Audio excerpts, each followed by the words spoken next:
चार निशानी मेरे भगवान शंकर ने तुमको दे दी प्राप्त करने। चार। शंकर भगवान से मिलने की चार निशानियां सामने आती हैं। जब आप शिव महापुराण की कथा सुनते रहते हो, शिव जी के मंदिर जाते, एक लोटा जल चढ़ाते, शंकर का भजन करते करते साल निकलते चले गए। साल। चार निशानी मेरे भगवान शंकर ने तुमको दे दी प्राप्त करने। चार।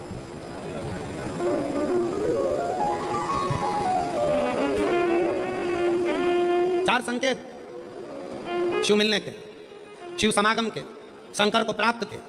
पहला संकेत भगवान शंकर देते हैं अपने भक्त को, जो भगवान शिव की कथा को निरंतर सुनता रहता है, शिवालय जाता रहता है, एक लोटा जल चढ़ाता रहता है, शिव को भजता रहता है, श्री शिवाय नमस्तुभ्यम कहता रहता है। उसको पहला संकेत भगवान शंकर देते हैं अपने मिलन का, उसको स्वप्न में दर्शन देते हैं। जब भगवान शंकर का दर्शन बार बार स्वप्न में होने लगे, समझ लेना कि तुमने पहली परीक्षा पास कर ली, तुम दूसरी क्लास में पहुंचे। दूसरी क्लास संकेत मेरे भगवान शंकर दे देते। पहला संकेत कौन सा है? जम के उत्तर दो। शंकर भगवान जम के बोलो, काय में आने लगे? सपने। और रात शाम वो कहते हैं ना, रात शाम सपने में आए, वो कहते रात शिव सपने में आए, बोले मेरे सपने में आए और गंगा बहा गए, गंगा बहा गए।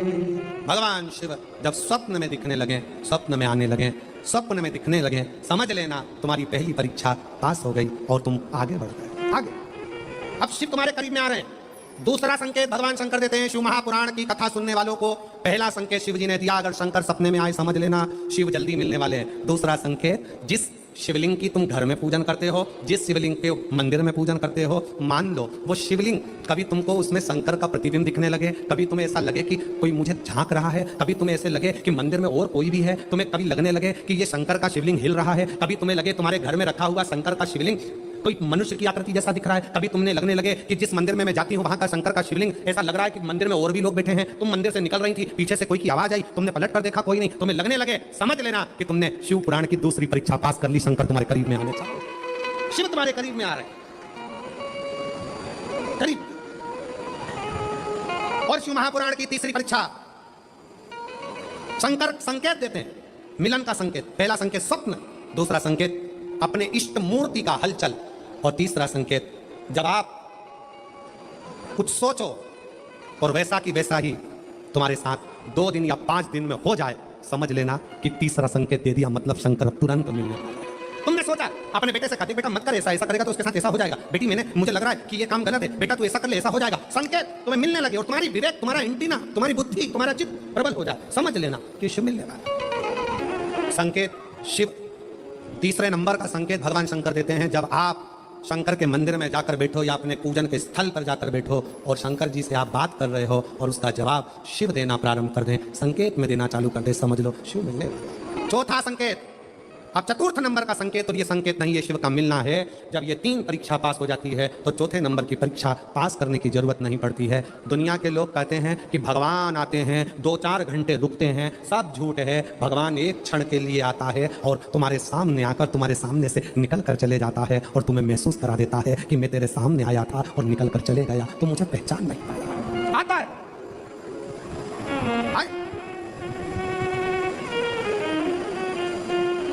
5 दिन की शिवपुराण चल रही है, सुबह से लेकर रात तक, रात से लेकर सुबह तक, सुबह से लेकर रात तक, 5 दिन की यह शिवपुराण कल विराम हो जाएगी। कल तक में तुमने 5 दिन जो सुबह भोजन से लेकर नाश्ते से लेकर रात को सोने तक और सोने से सुबह तक, सुबह से फिर रात तक जो क्रम करा, 5 दिन का क्रम उठाकर देखना। अगर तुमने दिल से पंडाल में शिव महापुराण की कथा सुनी है तो श्रवण करने वाले को एक क्षण के लिए शंकर का दर्शन होता जरूर है, भले वो किसी अंश रूप में हो। प्राप्त हो। क्यों? ब्रह्मा ब्रह्मलोक में है, भगवान विष्णु वैकुंठ लोक में है, भगवान शंकर मृत्यु लोक में। ये मृत्यु लोक मेरे देवादिदेव महादेव का है, शिव का,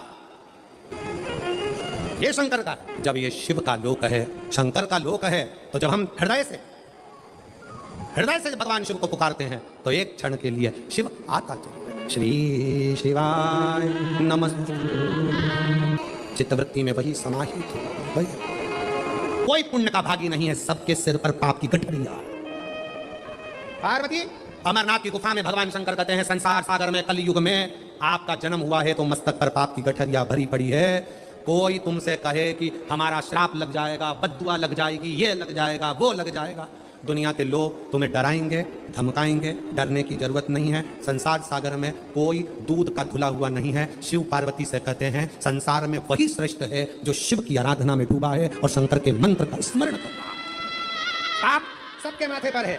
4 स्थान पर हर व्यक्ति से पाप होता है। पहला, झाड़ू लगाते समय छोटे जीव मर जाते हैं, पाप माथे चढ़ जाता है। दूसरा, वस्त्र धोते समय, नहाते समय छोटे छोटे जीव मर जाते हैं, उसका पाप माथे चढ़ जाता है। तीसरा, अग्नि जलाते समय, भोजन बनाते समय, लाइट जलाते समय छोटे छोटे पतंगे मर जाते हैं, उसका पाप माथे चढ़ जाता है। चौथा, अपने घर से चलकर जब हम कहीं जाते हैं, अपने पांव के नीचे छोटे छोटे जीव मर जाते हैं, उसका पाप माथे चढ़ जाता है। 4 स्थान पर हर व्यक्ति से पाप होता है। प्रत्येक व्यक्ति के मस्तक पर पाप बंधा रहता है। पर सुन पार्वती, जो प्रतिदिन शिवालय में जाकर 1 लोटा जल शंकर को समर्पित करता है, वो धीरे धीरे पाप से मुक्त होकर मेरा अपना होते चले जाता है और वो संसार सागर से मुक्त हो जाता है।